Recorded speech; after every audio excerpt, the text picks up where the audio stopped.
काय म्हणले तो नाही मी मला आठवतं कालचं 24 तास सुद्धा झाले नाही आज.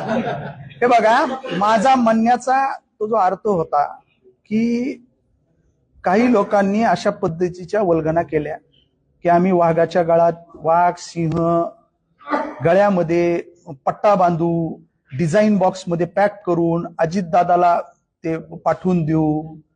म्हणजे अजून तसं बघितलं तर दुधाचे दात सुद्धा राजकारणामधले अजून निघलेले नाहीयेत.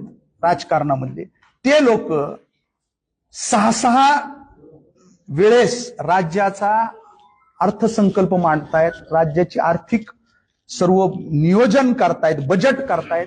त्यांना अशा पद्धतीचं जर कुणी आव्हान देण्याचा केविलवाणा प्रयत्न करत असेल किंवा अशा पद्धतीनं ज्यांच्या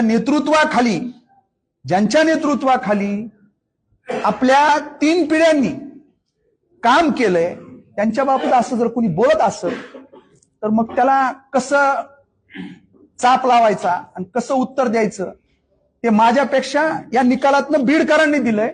ते फक्त मी माध्यम होतो सांगण्यासाठी.